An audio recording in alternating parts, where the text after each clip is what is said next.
Hi, I'm Andy Mounsey from Velfrey Vineyard here in beautiful South Pembrokeshire. Welcome to our tasting event. We're joined here today by Mosè Medizza from the Coast Restaurant in Saundersfoot. We have Robbie Priddle from Great British Wines and Ben Holbrook, who is a blogger, writer, specialising in travel, food, wine and all things Welsh. We've got some fabulous wines to taste here today, so we will get on with the job in hand and report back later.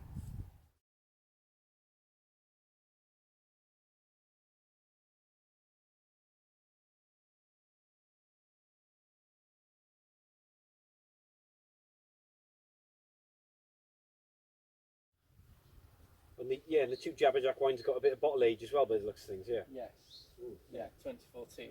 Yeah.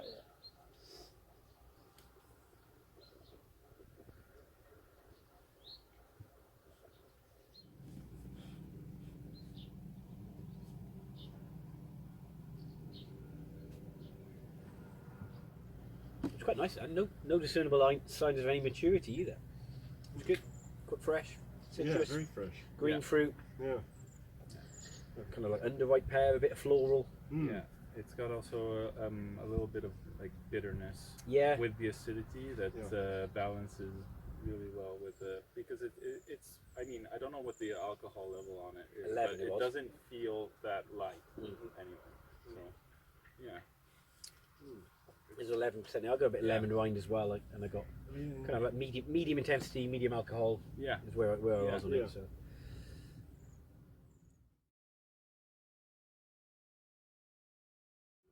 Yeah, this is a lot lighter and fresher than the first one. It's got a lot of that grapefruit character, I find, but not too harsh like you get in some Sauvignon Blanc. It's a bit of a sweeter grapefruit almost. Yeah. Really, really nice. Still floral and very cool climate. Yes, the grapefruit. I'm still surprised on the aging of the last wine. You taste that young. It's probably got a similar level of acidity as the first wine. Similar style. Like, I wouldn't think about aging that for 5 years in a bottle, would you? No, not. But you tasted 2014. It was okay. Yeah, with the screw cap, you never can tell how a wine will age. So maybe the flavors just come together and the acidity doesn't drop that much, and it does get better and better. I tasted.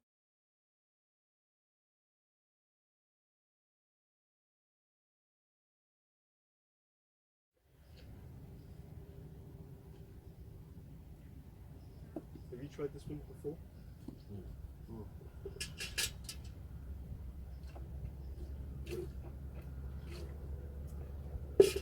Hello.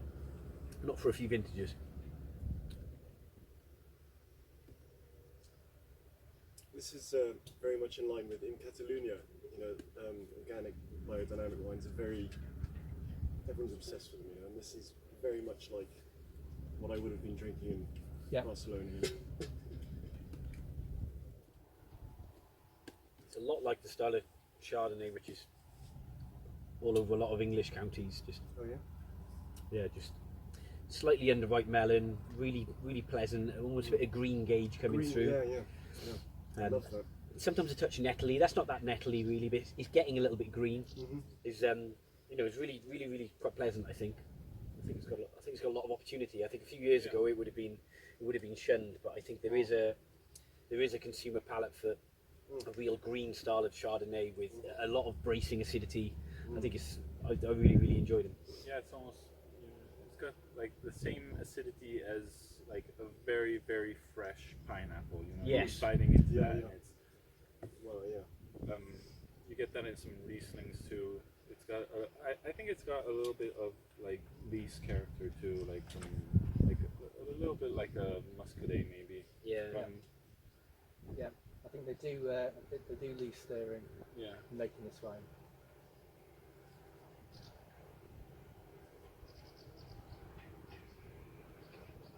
Yeah, I get Lees now on second visit. That kind of like slightly smoky, yeasty smell. It's a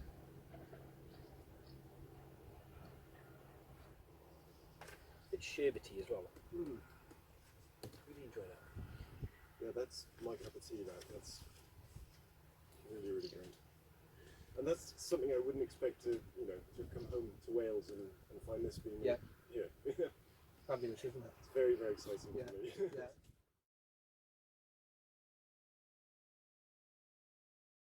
Have you tasted much Bacchus? No, I haven't. So Bacchus is the. I hate the comparison. It's quite lazy, but Bacchus is the comparison thrown around for like British Sauvignon Blanc, Right. because it's got probably the most citrus character of any of the other Germanic varieties around, and tends to produce and a bit more acidity than some of the other Germanic varieties, and tends to produce that high acidity, high citrus style that most consumers associate with Sauvignon Blanc. So, Right. Yeah. so as a result, it becomes the British Sauvignon Blanc is Right. Bacchus, right? I don't put that. Well, this Bacchus here, I haven't had very much Bacchus, but I would compare it more to, if I were to compare it to something, to a Muscat than an actual Sauvignon Blanc. It's got a bit of that grapey character and nice and floral, very perfumed. All these things bring that kind of wine, dry Muscat to mind. I had like Torontes in mind for the exact same reasons Yeah. you said. Yeah, that too. And that's not typical of Bacchus, so I don't really know what's bringing a lot of that perfume and floral character. I'm getting an awful lot of violet and an awful lot of perfume on it that isn't typical of Bacchus.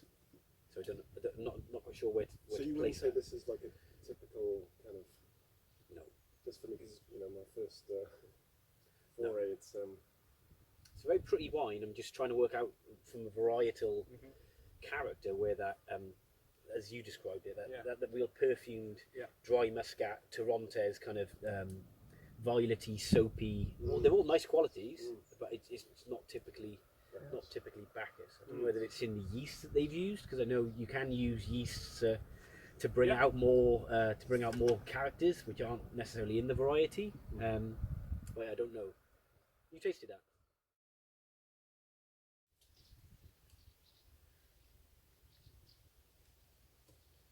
but you can see why this might be selling so well. I mean, it's, you know, it's delicious, but it's you know, Yeah, it stands out. Yeah. it's an interesting concept, isn't it? Yeah. Wet hay. Yeah. A lot of wet hay on the Yeah. nose. Wet hay, that's very good. I mean, that's exactly what it is. It's all on the nose, and it's kind of sitting on top of everything else. To Yeah. your point, right? Yeah. But the palate's a lot fresher though. Yeah, the palate is like the structure is really something to think about, and that's the thing with most orange wines. It's really about the structure. Balance as always. Yeah. Yeah.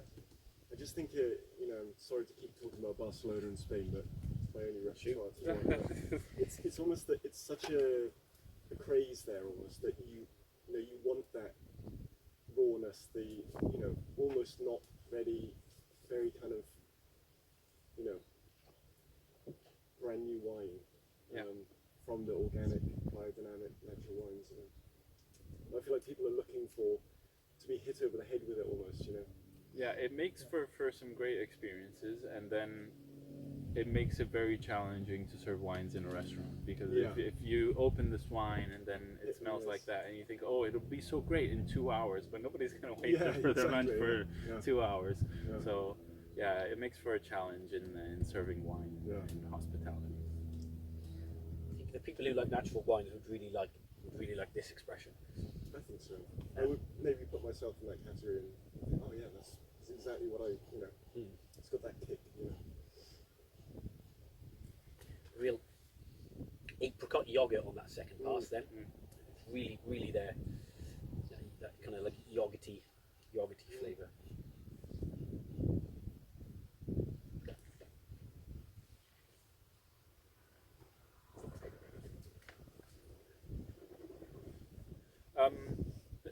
I mean, orange wines are very cool for food pairing, because you know, you just have to try them with the right dish, and then they really stand out.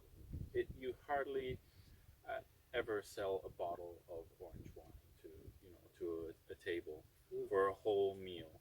Yeah.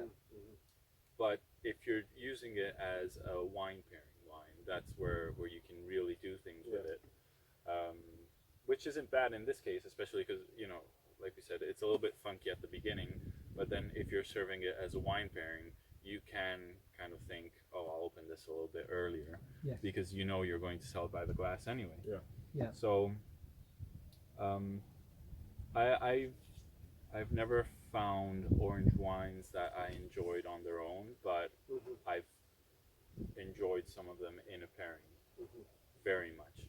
Yeah, I think that's how I've had them in the past as well. You know, I'd never think to have a bottle with. You know.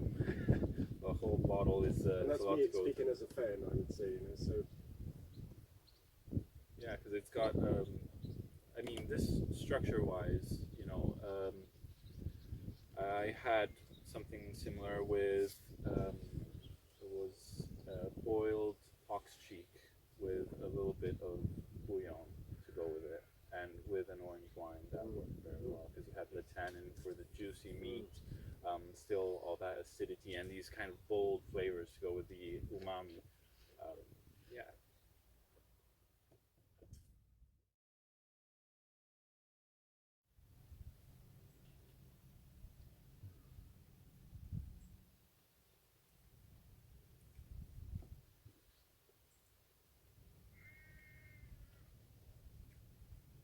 I'm really pleased with this. I mean, I've had a couple of other red wines from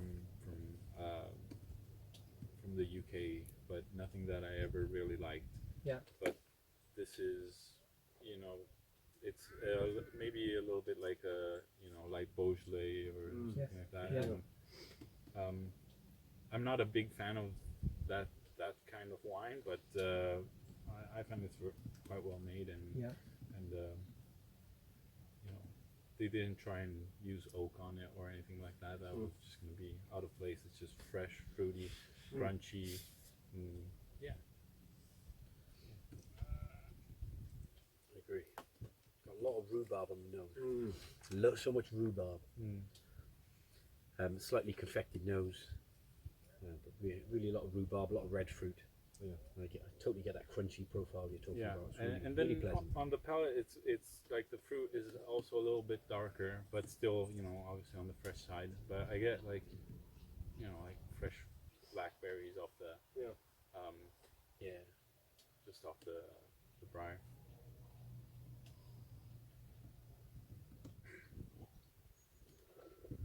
That little bit of sweetness could work well with some style of blue. Cured meats or something like that. That brings the saltiness that the sugar balances out. I think that would work.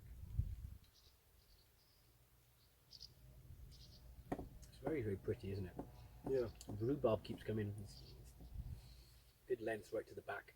The wine that will age, to be honest with you, is very, very pleasant, very, very juicy, very, very crunchy. Great flavour.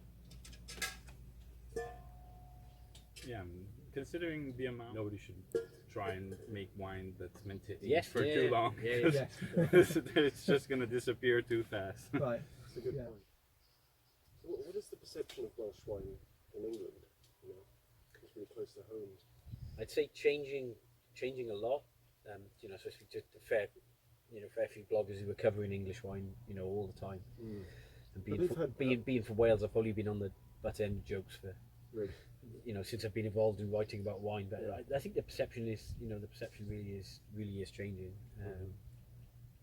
as the quality is going up. So I think it's just justifiable, really. I think. What's the head start they've had it in England? You know, I mean, it's pretty substantial, isn't it? In terms of the industry as a whole. I think in terms of like investment and profile.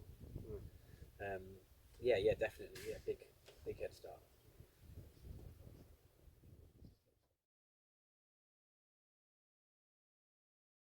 Blushed with Rondo. Lovely. I think it has the Savoy and the Phoenix in there as well, and then the colour comes from some Rondo. It's great, didn't it? Yeah, it does.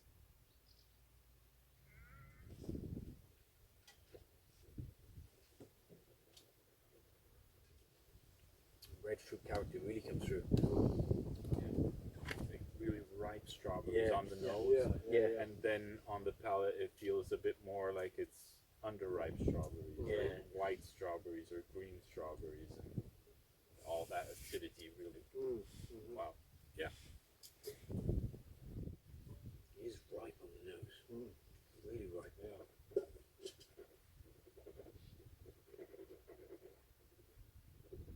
Yeah. Just really nice ripe strawberries, Yeah. and then Yeah. crisp, clean palate, and Yeah. It's very clean. It's very. Yeah. I love that. You know. yeah, this is great aperitif, but even with some food or just a salad, even, just like a fresh summery salad.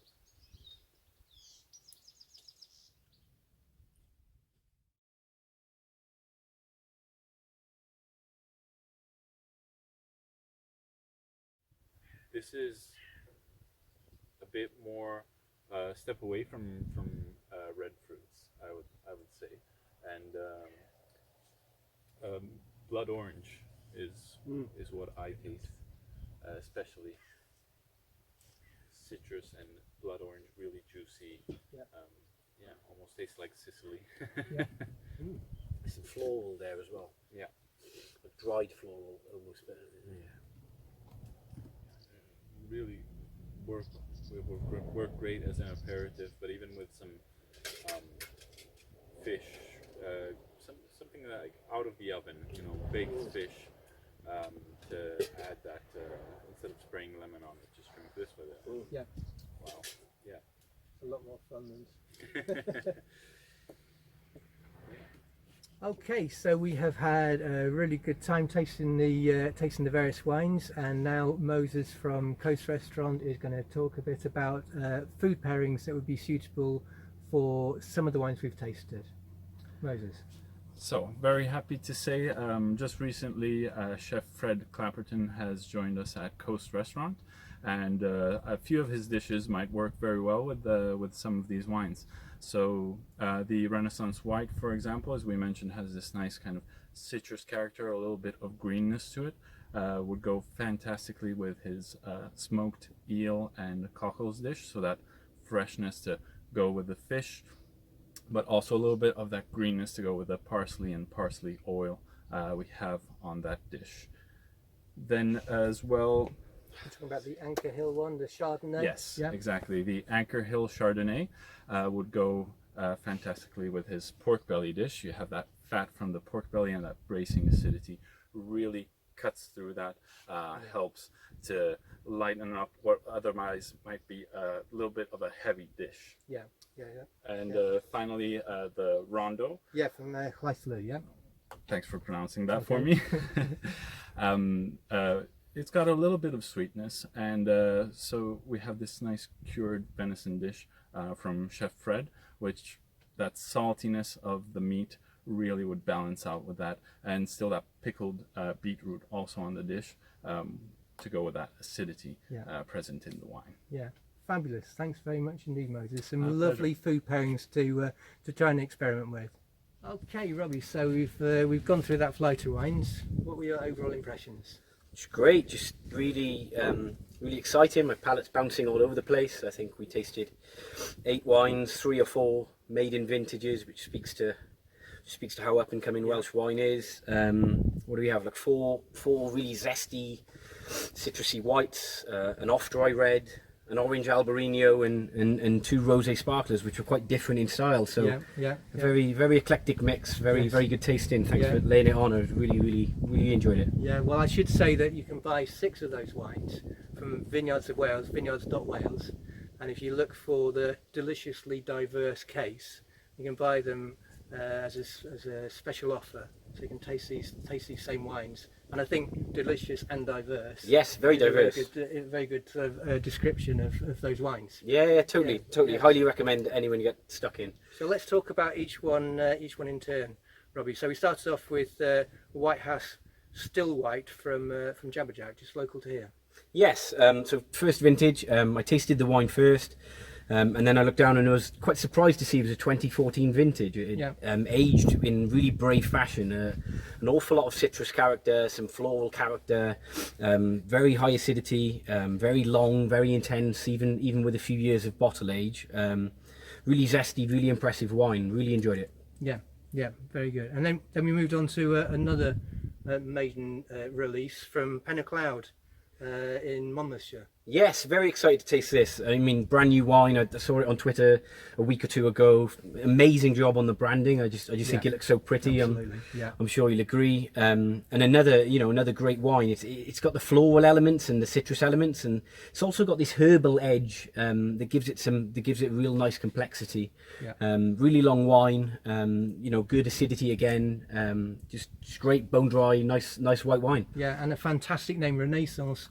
Gilbert and Claire, who took over the vineyard. It was an established vineyard. Okay. And had been left to be neglected for a couple of years at least, and they took it over, and this was their first release after all the work they had done to bring it back into production. So Renaissance, especially with Gilbert being French as well, is the perfect name. Yeah, excellent. Really enjoyed it. Great to taste such a fresh wine and a brand new wine just come on the market. Very exciting. Yeah.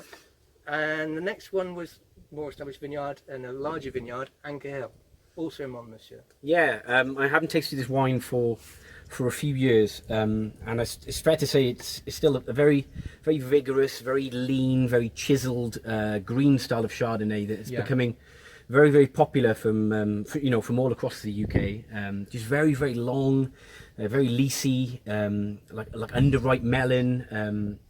Some real chiseled flavours, real accuracy, very acidity driven as you'd expect. Just a very strong wine that can compete internationally, I'd say. Very good. Biodynamic as well. So you felt that some of that characteristic came from the way in which it had been made. Yeah, I mean it felt very unforced. Very true to the wine. Wasn't picking up any kind of weight. From chaptalization or anything else. Came out 10% ABV, just a very pure, very good, very chiseled, very lean wine. Very great Chardonnay. Yes, indeed. And then we moved on to a wine made from grapes from Tinton Parva, a Bacchus. Yes. I mean the Bacchus boom is hard to ignore. I guess there's an awful lot of talk about Bacchus. Great to taste some Welsh examples in the last few weeks. I thought this example was playing more into a floral, perfumed kind of style of Bacchus.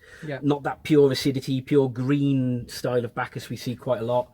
I did think it was quite perfumed, in its style, and maybe not as dry, maybe not as acidity driven as other Bacchuses.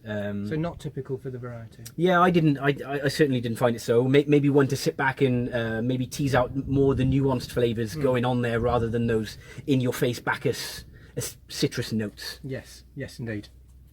And then we had a very unusual wine, another one from Anchor Hill, their orange wine made from Albarino. Yeah, hell of an experience. Really great to taste that one as well, especially having heard and seen so much about that wine, I suppose. I suppose it's showing some traits of the wine which it is. I'm getting some traits which you maybe get from skin contact wines, some traits you may get from carbonic maceration, but none of those traits really overpowering the wine, especially on the palate. I mean, a lot of freshness coming through on that palate, some baked apple, maybe a little bit of hay character as well, but just quite a refreshing palate, and then that curious tannin grab that you wouldn't associate with a white wine, but is there from the process which it's gone through. Been made so it's had skin contact for I think it's up to 50 days. Okay. With carbon dioxide present, so that it doesn't start to ferment, and that's bringing out not just the colour. The colours there, but also the flavour. Yeah, amazing colour. Really great experience, and then a bit of effervescence there. I mean, it's not a sparkling wine. It's not a still wine. It's very unique in every way, from its label to its colour to its flavour profile to its qualities. Really unique wine, we can say. I haven't tasted anything like that from England or Wales or anywhere else in the world. Yeah, and again, fabulously branded with the unusual opening, not cork, not screw top, but like a beer bottle. Your crown cap, kind of like pet nat style. Yeah, that's it. Yeah. And then we had the only red, which was from Place Flu in Ceredigion, 2018 Rondo. Yes, fantastic nose, really great nose, an awful lot of rhubarb, ripe red fruit on the nose. You could really smell a lot of pronounced scents there coming off the nose, and then on the palate. To me, it was an off-dry red, which surprised me a little bit. It's the kind of wine I'd probably chill down, really enjoy. It's got a really crunchy profile, and there is some sugar in there. It is off-dry, but it's not at all cloying. It's quite crunchy in its profile. Probably more of a maybe a chill down it a little bit, drink it on your patio, maybe not on your sofa. Yeah. Certainly not with a steak. But a really charismatic off-dry red Rondo, really good. Reminiscent of Beaujolais. Somebody said that, I think. Yeah, maybe so. Maybe a bit more ripeness in the Beaujolais. But yeah, maybe Beaujolais. Like I could stretch that. Yeah, sounds good. Okay. And again, now we're going back to Jabberjack and their White House Sparkling Blush. Yes, so into sparkling wines now. Jabberjack wine, terrific label, terrific image. Really seems to pop in that bottle. Really enjoyable, really long wine, really good acidity on it.